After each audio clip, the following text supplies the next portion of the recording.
우리에겐 다양한 축복들이 있죠. 근데 오늘 여러분과 함께 나누고 싶은 주제는 재정적인 축복에 대해서 여러분과 함께 나누게 될 것입니다. 특별히 재정적으로 어떻게 우리가 축복을 받을 것이며 하나님은 우리에게 그 방식을 어떻게 성경적으로 접근하고 있는지 여러분과 함께 나누는 시간이 되기를 원합니다.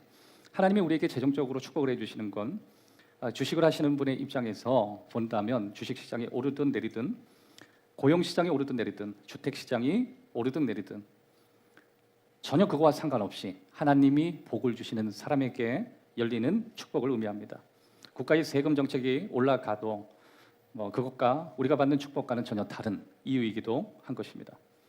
인생의 모든 시기에 하나님은 우리가 복을 받기를 원하시는데 다양한 인생의 시기가 있죠. 특별히 우리가 물질적으로 번영하기를 하나님 원하시고 또 다양한 영역에서 하나님은 우리에게 물질의 복을 주시겠다고도 약속을 하고 계시는 것입니다. 예수님이 이 땅에 오셔서 우리에게 이런 말씀하셨습니다. 요한복음 10장 10절에 보면 너희가 생명을 얻고 풍족하게 넘치고 누리기를 원한다 얘기하셨습니다. 내가 이 땅에 온 건 너희에게 생명, 다시 말해서 라이프를 주고 그 다음에 풍요로움을 주러 내가 왔다. 1차적으로는 삶의 의미를 찾고 그 다음에 그 삶의 의미를 지탱할 수 있는 그런 능력, 다시 말해서 그런 풍성함, 그것을 우리에게 주시겠다 말씀하시는 것입니다. 여러분, 축복이라고 하면 너무 막연하잖아요. 도대체 어떤 축복을 얘기할까? 뭐니 해도 오늘 머니에 대해서 이야기를 해보는 게 아주 좋을 것 같습니다. 하나님은 우리의 많은 삶의 영역에 넘치도록 풍족한 삶을 누리기를 원하는데 특별히 오늘 현대인들에게 있어서 그 풍요로움은 재정적인 그 풍요로움을 우리에게 말씀하시기도 하는 것입니다. 여러분, 그거 혹시 알고 계세요? 생각보다 돈에 대해서 성경은 많이 이야기를 한다는 거. 약 한 2000절 정도가 돈과 연관되어 있는 주제를 다루고 있습니다. 생각보다 다른 어떤 주제보다 2000절이 돈과 연관된 주제라고 한다면 이 주제는 상당한 부분을 차지하고 있는 것입니다. 오늘 여러분이 사회생활을 이제 막 시작을 했든 아니면 여러분이 은퇴를 하셨든 아니면 지금 사회생활을 하고 계시든 그리고 여러분들이 이직을 하셨든 이직을 할 계획이든 여러분의 어떤 상황과 상관없이 여러분은 모든 단계에서 복을 받으실 수 있습니다. 여러분의 그 복이 2026년도에 꼭 열렸으면 좋겠고 그 복이 우리 교회 안에 나오기를 주의 이름으로 축원합니다. 첫 번째부터 살펴보겠습니다. 우리가 재정적인 축복을 받기 위해서 하나님을 최우선으로 두어야 한다고 하는 것입니다. 학개서 1장 5절에서 7절 우리가 다 같이 한번 읽었으면 좋겠는데요. 제가 5절, 여러분 6절, 7절은 같이 읽겠습니다. 그러므로 이제 만군의 여호와가 이같이 말하노니 너희는 너희의 행위를 살필지니라.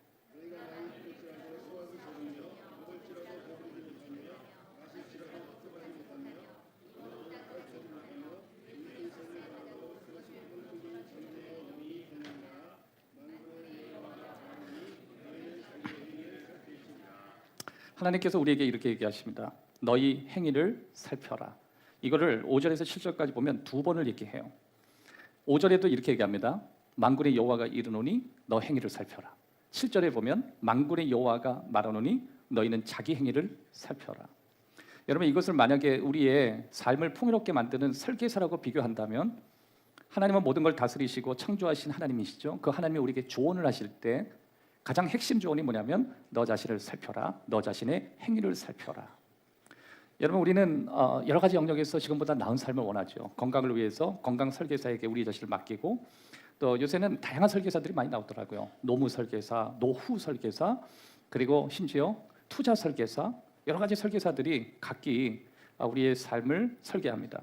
근데 여러분, 믿는 사람들이 우리를 설계하는 게 아니라 때로는 비신앙이지만 그런 분야에 능력 있는 설계사가 우리의 삶을 설계하기도 하지 않겠어요?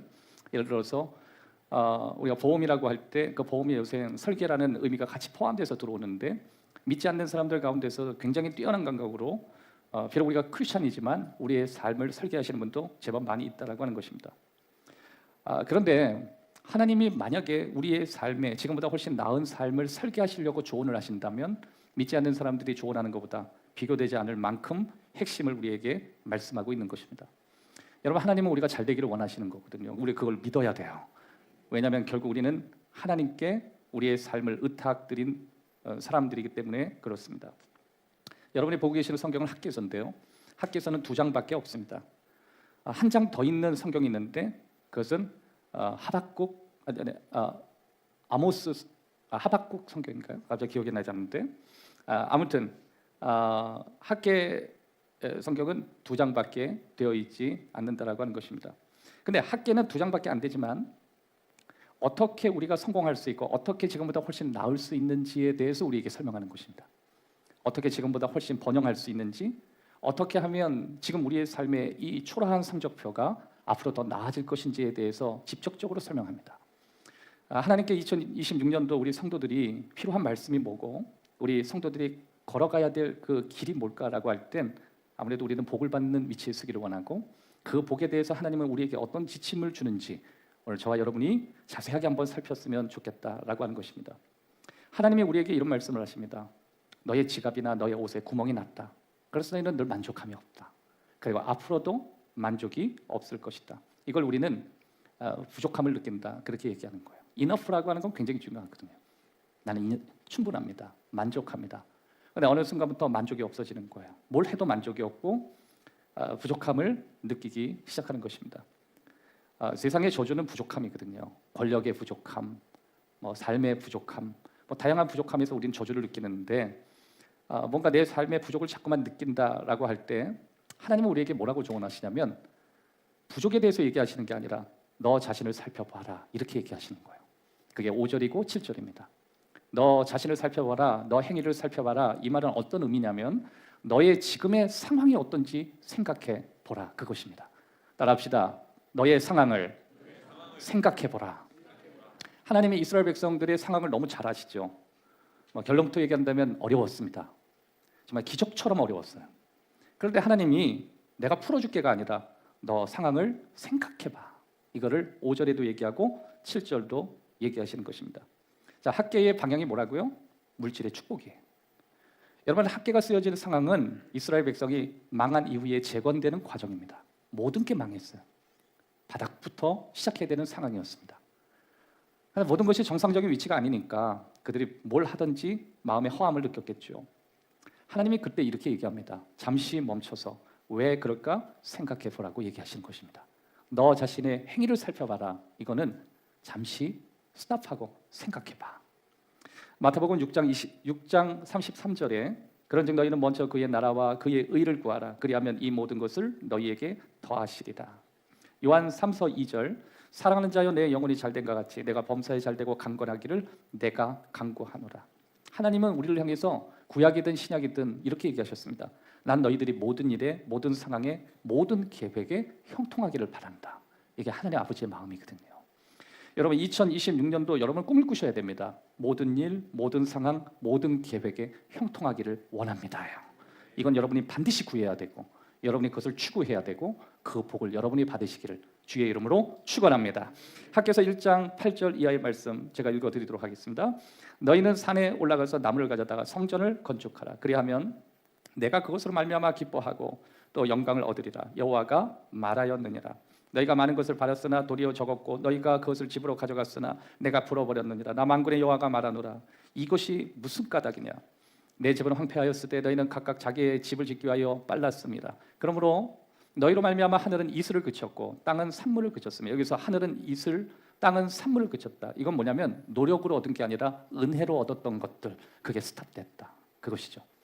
여러분 우리는 축복을 먹고 삽니다. 노력으로 먹고 사는 게 아니에요. 잘 되는 사람의 삶의 모형들을 보면 절대로 성실과 노력이 그 사람의 길을 열지 않아요. 그래서 우리는 은총을 구하고 축복을 구하는 거예요. 브레스가 중요한 거예요. 그래서 우리는 각기 이렇게 얘기하죠. 당신의 삶에도 복이 있기를 원하고 너에게도 축복이 있기를 원하고 잘 되기를 원하고. 이건 뭐냐면 노력으로만 안 된다는 걸 우리는 이렇게 잘하는 거예요.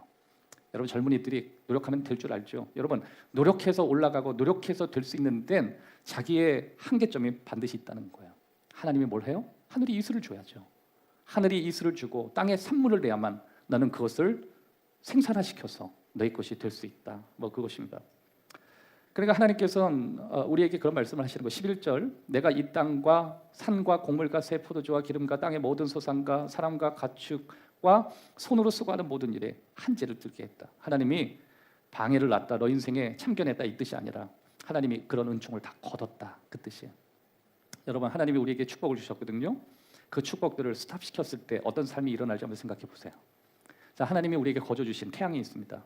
하나님이 태양의 기능을 멈추게 하는 순간 오한이 들기 시작하면서 모든 게 얼어붙기 시작해요. 하나님이 비를 멈추는 순간 당연하게 생각했던 비가 멈추는 순간 물가는 폭등하기 시작하고 심지어 산불이 일어나기 시작하고 난리가 일어나기 시작합니다. 우리는 LA에서 그런 상황을 수없이 봤죠. 결국 우리는 하나님의 은혜와 축복 안에 살아가는 존재라고 하는 것입니다. 이때 우리는 이런 생각을 합니다. 목사님 잠깐만요. 저 생각할 마음이 있습니다. 뭐요? 그래서 내가 열심히 한다고 하는데 그러면 하나님이 당연히 주셔야 되는 건 아닙니까? 라고 생각하지만 지금 하나님이 이 말씀을 하는 건 단순히 여러분들이 노동과 돈에 관해서만 얘기하시는 게 아닙니다. 너희가 열심히 일했는데 돈을 벌지 못하고 열심히 일했는데도 가진 것이 부족해지고 또 열심히 일했는데도 충분하지 않은 것처럼 느껴진 적이 있다면 너 한번 생각해봐. 너에게 뭔가 문제가 있다는 거예요. 여러분 우리가 얼마를 버느냐가 중요한 게 아니죠. 내 필요한 거에 채워졌느냐가 문제인 거예요. 그런데 아무리 많이 벌어도 필요한 것이 채워지지 않는다면 하나님은 잘 생각해봐. 무엇이 문제인가를 그 말씀을 얘기하고 계시는 것입니다. 하나님은 이스라엘 백성들의 정확한 문제점을 얘기하시는 거고 동시에 현대를 살아가고 있는 저와 여러분의 문제점을 정확히 짚어내고 계시는 것입니다. 하나님은 여기서 이런 얘기를 하시는 것 같아요. 자, 9절에 보면 내 집은 황폐하였으되 너희는 각각 자기의 집을 짓기 위하여 빨랐습니다. 이렇게 말씀하고 있습니다. 자, 여기서 우리가 한번 생각해 봐야 될 건 하나님은 이렇게 얘기하시는 거예요. 너희가 너희의 시간, 에너지, 노력, 돈 거기에 너 자신을 쏟는 동안 내 집은 그냥 여전히 그대로 있다. 자, 그러면 여기에서 우리에게 하시는 핵심이 뭐예요? 너희는 가장 우선시 되는 게 무엇인가? 그것을 묻고 있는 거예요. 무엇이 옳은가 그른가를 설명하는 것이 아니라 무엇이 가장 우선되어야 되는가만 묻고 계시는 거예요. 그러니까 하나님은 이렇게 얘기하시는 거예요. 너의 인생의 최우선이 무엇이냐를 계속 묻고 있는 거예요. 이스라엘 백성들은 삶이 어려웠습니다. 그러다 보니까 삶의 우선순위가 바뀌었습니다.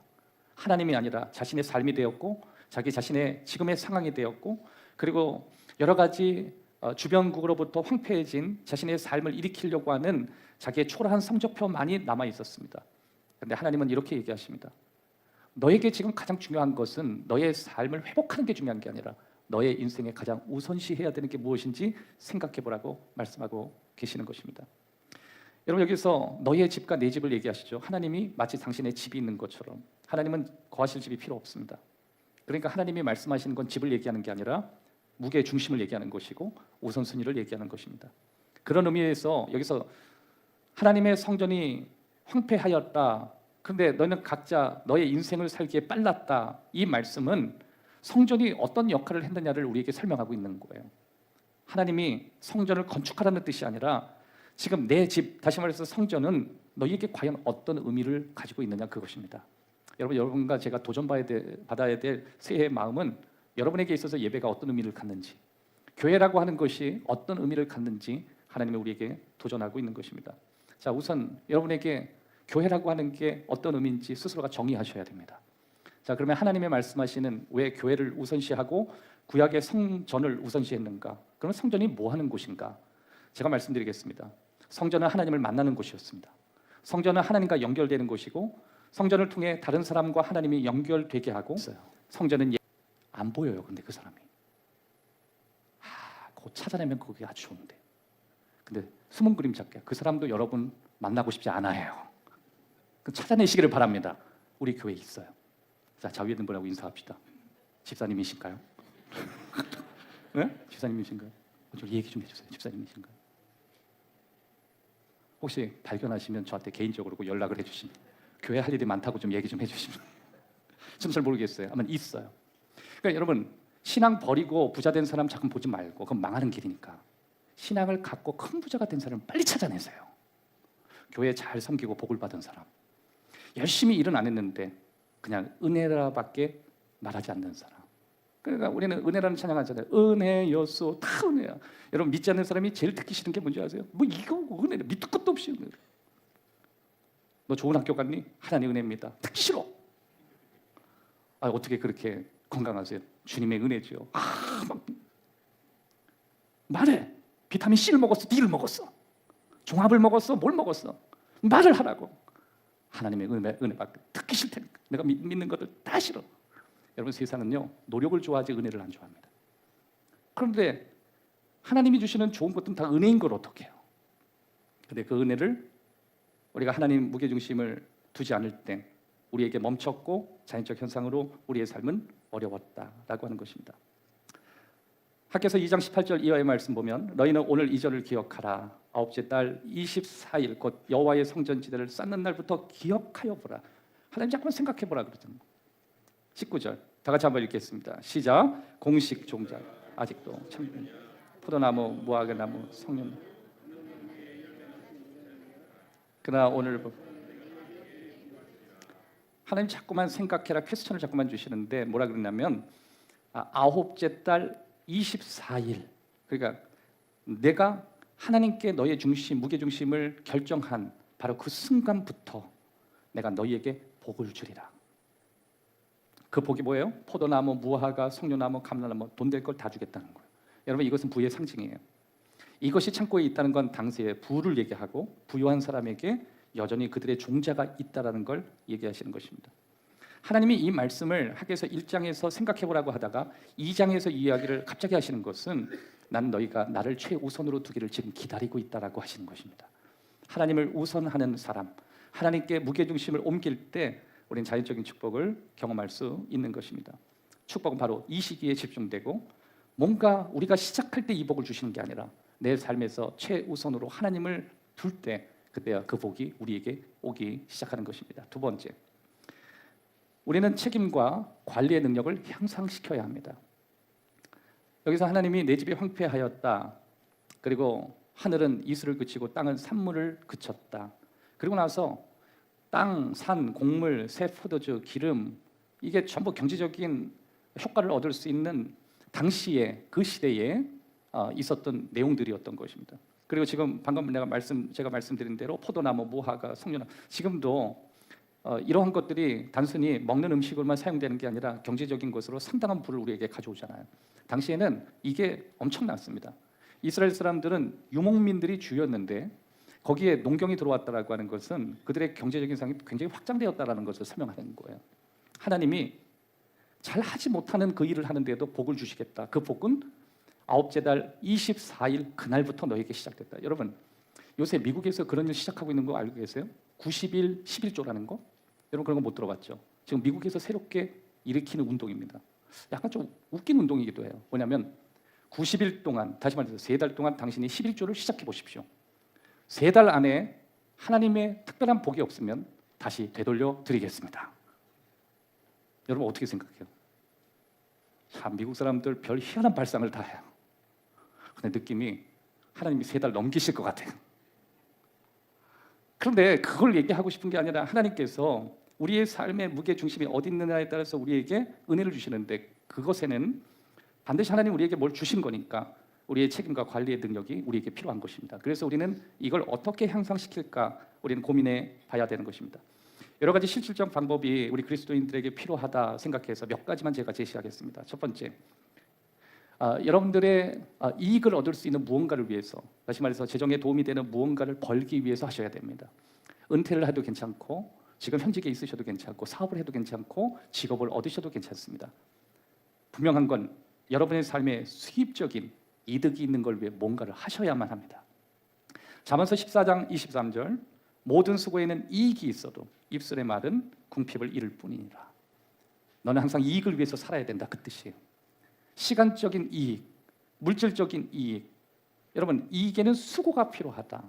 그러니까 여러분 뭔가 공부하는 것도 마찬가지죠. 인간관계도 마찬가지고 이익을 얻기 위해선 수고가 필요한 건 맞아요. 그런데 아무것도 안 하는 입술의 말은 그냥 아무것도 안 하는 거예요.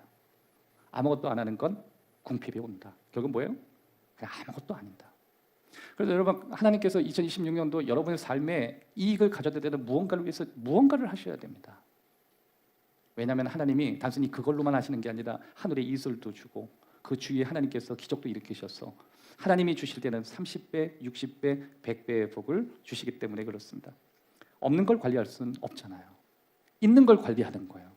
그래서 하나님이 우리에게 아무것도 없을 때 있는 걸 통해서 일하게 하시는 것입니다. 예수님도 그랬죠. 오병이어를 느낄 때 내 손에 가진 게 무엇이냐 물었습니다.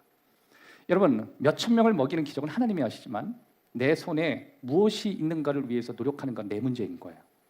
여러분의 손에 무엇이 있습니까? 그게 꼭 경제적인 이야기만 저는 하고 싶지 않아요. 여러분에겐 재능도 있고 여러분만이 가지고 있는 무언가를 발굴하는 책임이 여러분에게도 있고 여러분만이 잘할 수 있는 무언가도 있고 그것이 여러분 자녀가 될 수 있고 여러분 가족이 될 수 있고 여러분 비즈니스가 될 수 있고 무언가를 수익을 만들 수 있는 것을 위해서 여러분이 고민해 보셔야 되는 것입니다. 잠언서 13장 4절 우리 다 같이 한번 읽겠습니다. 시작. 게으른 자는 마음으로 원하여 얻지 못하고 부지런한 자의 게으른 자는 마음으로만 원한대요. 그런데 얻지 못하나. 이건 결론이에요. 여러분 이건 약속이 아니라 원리예요. 따라합시다. 약속이 아니라 원리다. 그래서 게으른 사람은 마음으로 원하기만 하는데 하지 않으니까 당연히 얻지 못하지 이 얘기를 하시는 거예요.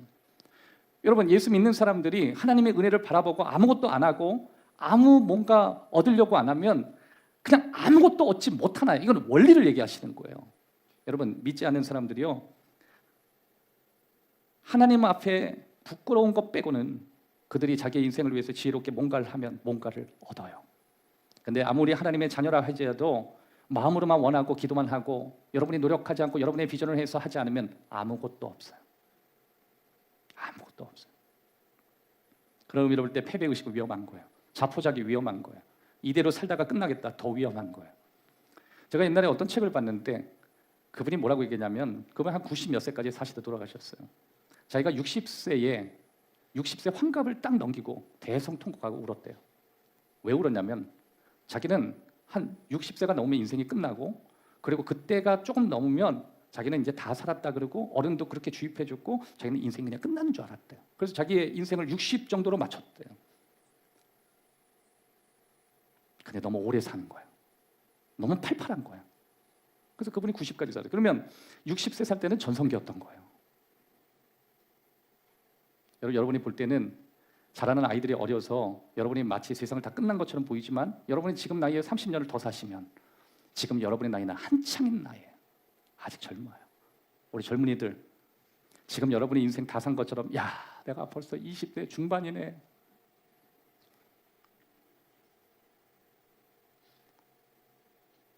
닥쳐라. 제발 닥쳐라. 제발. 듣기 싫어. 20대. 이번에 저희 집에서도 이제 20대가 이번에 하나 생겼거든. 20대다. 어감이 환갑의 어감이 나더라고. 20대다. 그리고 또 거기서 위 아래 이제 스텝이 있잖아요. 아유 축하해 어리다. 근데 또 중간 단계에 있는 그 또 다른 그 인생은 참 회한을 느끼는 듯이 거의 뭐 고조선 시대에 있는 사람들이 다 몰려 있는 거야. 사랑하는 여러분 지금 딱 더하기 우리 젊은이들은 지금 나이 한 80은 더 산다고 생각하고 그리고 지금 연세 드신 분 이제 끝이라고 생각하시는 분 지금 무슨 약이 나올지 몰라요 지금. 네? 무슨 약이 나올지. 자, 마지막으로 한 번만 더 인사하고 이거 완전 축복의 덩어리 얘기인데 자 이렇게 얘기할 겁니다. 준비하세요. 성도님은 장수할 상입니다. 자 준비. 자 이거 얘기하기. 이거 안 하면 죄송한 말입니다. 위험하실 수 있어요. 적당히 가실 수 있습니다. 자 좌우에 있는 분 한 사람씩은 붙잡고 해주셔야 돼. 시작. 좋습니다. 하셔야 돼. 하셔야 돼. 지금 그래서 약간 빨리 가셔야 될 기운들이 다 지금 사라지고 있고 안 하신 분들에게 걔네들이 몰려가고 있어요. 할렐루야.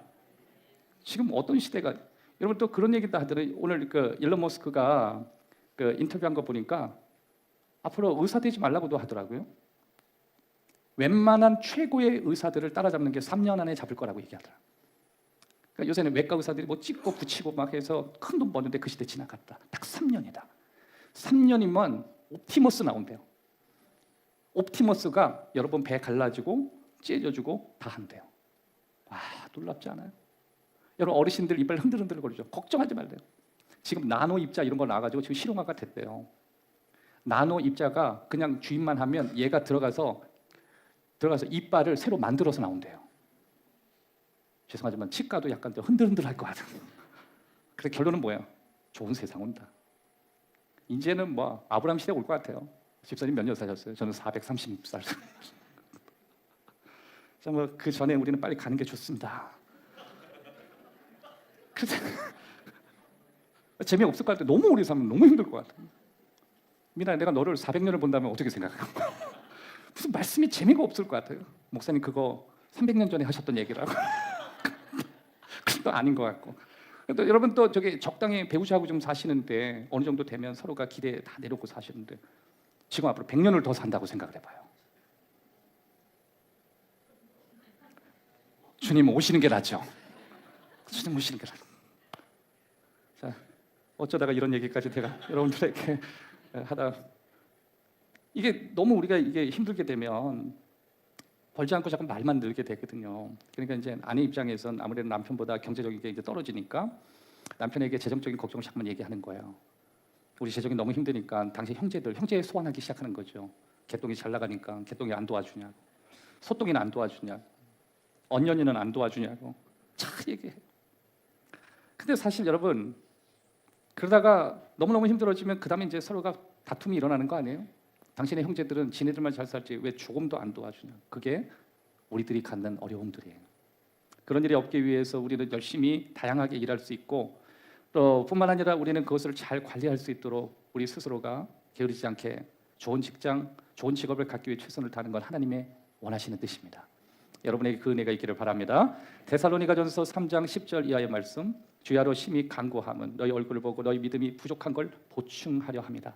하나님 우리 아버지와 우리 주 예수 그리스도의 길을 너희에게 갈 수 있게 하시오며 또 주께서 우리가 너희를 사랑한 같이 너희도 피차간에 모든 사람에 대한 사랑이 더욱 많아 넘치게 하소. 여기 잘 보세요. 보충도 하고 많아지게 하고 넘치게 하기 원한다. 이게 다 어떤 말이에요? 그냥 너희들이 가만히 있어서 될 게 아니라 너희는 뭔가를 해야 되고 무언가를 하기 위해서 너희는 이득 있는 구간으로 나아가기 위해서 노력해야 된다라고 하는 것입니다. 여러분 가끔 우리는 하나님은 우리에게 재정적인 어떤 것을 채워주시죠. 그래서 구체적으로 말하면 하나님이 우리에게 돈을 주실 때가 있어요. 어떤 때는 그 돈이 되게 적게 들어올 때도 있고 또 어쩔 때는 생각보다 많이 들어올 때가 있습니다. 2026년도 여러분의 상황에 어떨 때는 적을 수 있고 어떨 때는 많을 수 있습니다. 근데 그것은 일종의 경영의 훈련이죠. 그래서 우리는 무언가를 이득을 얻기 위해서 일해야 되고 일을 해야만 관리할 능력이 있는 것이고 그 관리할 책임이 우리에게 있다고 얘기하시는 거예요. 그래서 우리는 일을 하게 되는 거죠. 여러분 일은 저주가 아닙니다.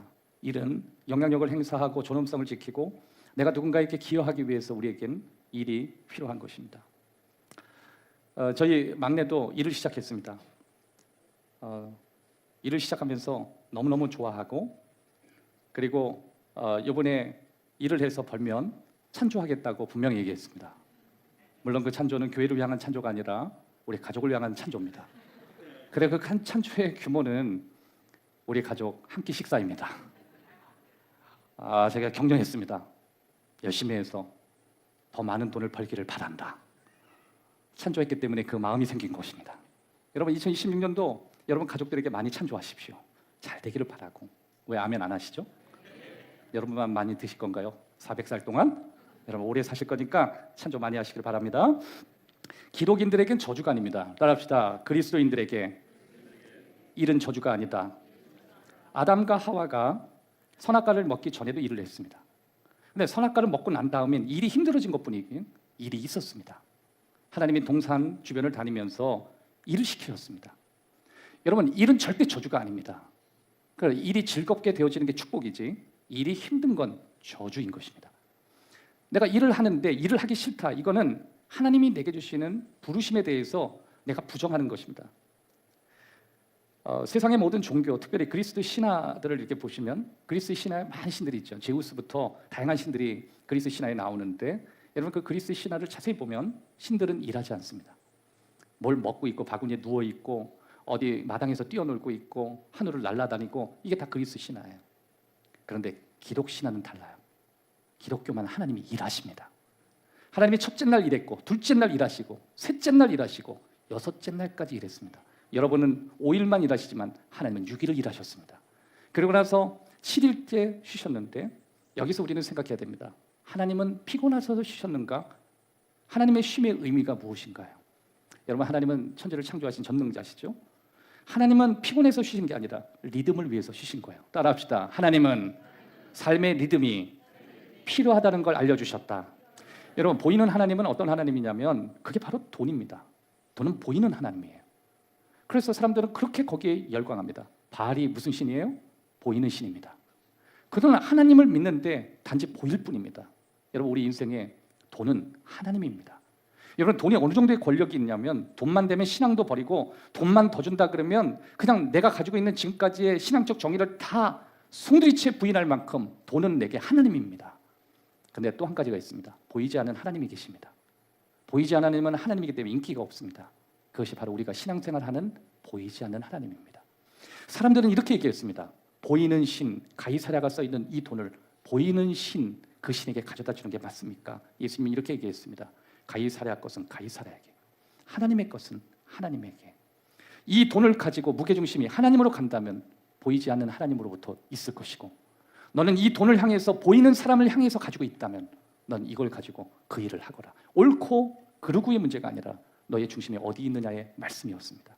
사랑하는 여러분, 오늘 우리의 삶에 하나님께서 이런 지혜로운 소비를 위해서 우리는 늘 기도해야 됩니다. 우리에게 주신 이런 물질적인 이러한 것의 변화가 일어날 때 우리 삶에 정말 놀라운 변화가 일어난다는 거 혹시 알고 계세요? 또 한 가지가 있습니다. 재정의 여유가 있기를 위하여 꼭 기도하십시오. 전도서 11장 2절에 보면 7에게나 8에게나 나눠줄지어다 그랬습니다. 여러분, 7에게나 8에게 나눠줄 때 이게 무슨 뜻이냐면 그만큼 여유가 있을지어다, 그 뜻이에요. 사랑하는 여러분, 인생은 생각보다 짧다고 이야기합니다. 전 살아왔는데 너무 빨리 지나가고 너무너무 빨리 지나갑니다. 그런데 전도서 기자는 이게 솔로몬이 얘기한 건데 솔로몬이 이렇게 얘기합니다. 너 7에게나 8에게나 나눠줄 수 있는 삶의 여유가 있을지어다, 그 뜻이에요. 여러분, 저는 우리 아이들이 아직까지 삶의 사회전선에 깊이 들어가 있지 않고 자신의 인생을 다 살았다고 말하기 어려운 정도의 삶인데 적어도 그 세대만큼 하나님, 내가 나 하나 살기 위해서 사는 정도의 여유가 아니라 7이라도 8명이라도 책임질 수 있을 정도의 여유가 그들에게 있기를 축복합니다. 여러분, 여러분의 자녀를 위해서 그렇게 축복하십시오.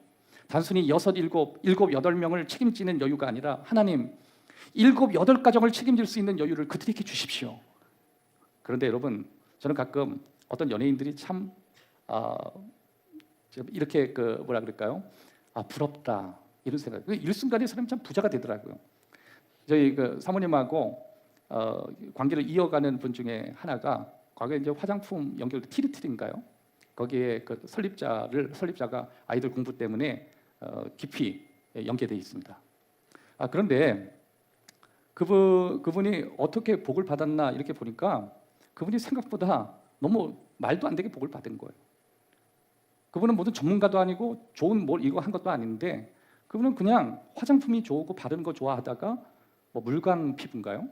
그분 얼굴에 계속 광만 나더라고요. 근데 결국 그래서 화장품 그걸 했는데 그 자녀 공부하는 데 있어서 조언을 계속 받는 위치에서 통화를 하다 보니까 돈이 막 수천억이 있더라. 수천억. 남의 얘기니까 더 얘기하기는 왔는데 결론은 그 돈을 감당하지 못하더라. 또 그거야. 근데 또 한 가지 더 중요한 건 다른 교회 다니더라. 여기 올해 우리 여성분들 축복합니다. 광을 내려면 제대로 내십시오. 그리고 여러분만 내지 말고 여러 명 광 내게 하면 여러분 수익이 잘 올라가잖아요. 꿈꾸십시오. 그분도 처음엔 자기 얼굴 광 냈다가 남 광 내게 하다가 그 복 받았더라. 어마어마한 복을 받았어요. 그 사람은 원래부터 부모에게 물려받은 게 아니라 없는 사람이 일약 수천억이 늘어난 거예요. 아주 이런 얘기를 하면 참 숙연해집니다. 근데 저는 분명히 나올 줄 믿어요. 그러기를 원합니다. 세 번째, 우리는 관대하게 살아야 합니다. 잠언서 11장 25절, 구제를 좋아하는 자는 풍족하여 질 것이요 남을 윤택하게 하는 자는 자기도 윤택하여 지리라. 하나님은 우리가 관대하게 살기를 원하십니다. 이스라엘 백성들이 국가가 망하고 삶이 어려워지니까 못 살겠다고 뛰어나가는, 지금 어쩌면 이제 이란 상황이죠. 지금 여러분 종교가 핵심인 나라가 종교가 무너지는 게 뭐예요? 너무 사람들이 힘들어지는 거예요. 국가가 이란의 지금 문제를 보면서 이란의 가장 큰 문제가 뭘까라고 할 때 뭐 정치적인 타락, 뭐 국가의 경제적인 능력이 상실, 다양한 진단을 하지만 전 다르게 봤습니다. 그 모든 걸 합산한 관대함이 사라진 거예요.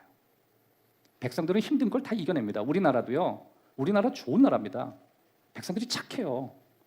저 과거에 힘들다 그러면 집안에 있는 애 돌반지까지 나오면서 국가 살리겠다는 것도 우리 백성들의 마음이고, 우리나라만 그런 게 아니에요. 세상의 모든 백성들은 다 착해요. 그런데 어디에서 그런 문제가 생기냐면 관대함이 사라지는 것입니다. 국가가 관대함이 사라지는 거예요. 하나님이 여러분에게 관대함을 원하신다는 거 알고 계세요? 2026년도에 우리는 관대하게 살기를 구해야 되는 것입니다. 그러기 위해서 우리는 돈을 관리할 줄 알고 저축도 하고, 나름대로 여러분이 계획을 세우면서 뭔가 7명, 8명에게 혜택을 줄 수 있도록 내가 쓰는 것을 조금 더 지혜롭게 관리할 수 있고 책임을 질 수 있는 게 필요한 것입니다. 여러분, 우리가 왜 하나님께 이런 복을 받아야 되는지 혹시 아십니까? 여러분이 집을 사고, 여러분이 좋은 차를 사고, 여러분이 하고 싶은 공부를 하고, 물론 그것도 굉장히 중요하죠. 그런데 저는 이렇게 생각합니다. 우리가 지금의 이 복을 받아야 되는 이유는 우리에게 관대할 기회가 왔을 때 내가 관대함을 가지는 그것 때문에 오늘 노력하는 것입니다. 여러분, 때로는 너무 어려워하는 친구들을 바라보면서 관대하고 싶지만 관대하지 못하는 내 자신이 너무 힘들기도 하고, 내 문제는 아닌데 누군가의 문제인데 내가 조금 더 관대해질 수 있도록 내가 이런 재정적인 여력만 있었으면 그 사람 도울 수 있었겠다는 아쉬움이 너무 많았습니다. 내가 정말 넉넉하다면 이렇게 하고 싶다는 마음도 막 들었습니다. 저는 우리 교회에 모델을 생각하면서 뉴욕의 한 중심에 있는 한 교회가 있습니다. 세비야 처치라고 하는 데인데, 그 교회는 한 200명 정도가 출석합니다. 더 성도를 받지도 않습니다. 그 주위에는 몇만 명 있는 교회도 있고 어마어마한 교회들이 많이 있지만 그 교회는 딱 200명만 받는 걸로 제가 알고 있습니다. 그런데 그 200명은 누군가를 위해서 충분히 관대할 준비가 되어 있는 200명입니다. 그 200명이 관대하게 자기에 있는 부를 나눌 때 주변에 몇천 명의 교회가 가지고 있는 것보다 훨씬 더 많은 부가 나옵니다. 여러분, 이건 관대한 능력입니다. 그래서 저는 아깝다를 모르겠어요. 없다만 알아요. 근데 아마 직접적으로 뭔가를 하는 사람은 아깝다 이 생각하지 않겠어요? 그러면서 이런 고백을 하더래요. 손으로 드리는 것이 자동 이체보다 힘들더라. 또 한 분이 그런 얘기를 하시더래요. 사업을 하시는 분인데 사업 초기에는 11조 하나님 복 주실 거라고 생각하고 막 했대요. 계속 하다 보니까 11조가 점점 어려워지더래요. 염려가 됐다는 거죠. 사업이 힘들어졌나? 주위에 11조가 어려워, 11조는 정말 힘든 얘기야, 이런 얘기 안 하시는 분이 자꾸만 하고 다니니까 좀 경기가 어렵나 보다 했는데 정반대였습니다. 그분은 사업이 너무 잘 되기 시작한 거예요. 돈이 너무 많으니까 힘들다. 여러분, 돈 5만 원, 10만 원, 11조 하는 것도 버거웠지만 돈이 많았으면 좋겠다라고 할 때 하나님 앞에 내 무게중심이 갈 때 아깝다. 이게 우리의 마음이에요. 자, 그러면 목사, 너는 그렇지 않느냐? 예, 저도 매 순간 아깝다라는 마음이 들 줄 아셨나요? 저는 그런 마음을 갖지는 않습니다. 왜 그러냐면 저는 하나님께서 내게 주신 은혜가 다 빛이라고 생각하거든요. 저는 10의 1조를 하는 게 아니라 내가 할 수 있는 건 다 드려도 아깝지 않습니다. 난 앞으로 하나님께 갚아야 될 게 너무 많습니다. 내가 지금 누리고 있는 건 과한 하나님의 축복이에요. 전 제 자녀들에게도 제 빚을 적당히 너희들이 하나님께 갚으라고 얘기하고 싶습니다. 그리고 그들이 갚을 겁니다. 지금 열심히 갚고 있습니다. 저는 살아가는 여러분, 느낌은 어쩔 수 없지만 점점 하나님께 복을 받으면 하나님께 무게중심을 두는 게 쉬울까? 저는 아니라고 생각해요. 계속 아까울 거예요. 근데 이것을 되돌아서 얘기하면 저희도 가끔 아이들을 교육시키고 여러 가지 상황 속에 아깝다는 생각이 물밑으로 막 들어올 때, 그럴 때 나의 받은 복을 세워보자. 그리고 내가 이거 다 드리고 나면 나 어떻게 쓰지라는 마음이 들 때, 그때 저희는 이렇게 생각했습니다. 하나님이 안 계셔? 이보다 더 큰 일을 만나면 누구 의지할 거야? 너의 가정에 너의 어머니, 너의 아버지가 죽고 살 때 네 돈을 의지했니? 넌 무릎 꿇고 하나님을 의지했잖아. 하나님이 안 계시니? 제 자신을 질책했습니다. 한번 우리 스스로에게 얘기합시다. 하나님이 계신다. 하나님이 계신다. 하나님이 계신다. 여러분, 어쩌면 그거는 11조를 넘어서서 여러분이 지금 겪고 있는 시간, 인간관계, 나름대로 하나님과의 관계에서 여러분이 보이지 않는 하나님께 쏟는 열정, 이게 다 포함된다고 생각해요. 그러나 우리 꼭 믿어야 돼요. 근데 하나님 안 계시냐고. 그런데 하나님 안 계시냐고. 경기가 올라가고 내려가고 정리해고가 되고 안 되고 하나님이 책임져 주시겠지? 하나님이 자녀들 먹여 살리겠지? 잘 되게 하겠지? 남들이 볼 때 우스운 얘기일지 몰라도 저와 여러분 그 길을 가야 하는 것입니다. 하나님이 여러분에게 복을 주실 것입니다. 기도합시다. 살아계신 아버지 하나님, 오늘 우리에게 주신 하나님의 은혜를 기억하면서 우리 성도님들 다 복을 받게 하시고 이 모든 걸 더하여 주시리라. 하나님, 더하는 이야기들이 있게 해 주옵소서. 지금보다 건강이 더해지게 하시고 지금보다 경제적인 상황이 더 좋아지게 하시고 지금 계획하고 있는 모든 일이 더 좋아지게 하시며 정말 바란다면 지금보다 직장이 더 좋아지게 하시고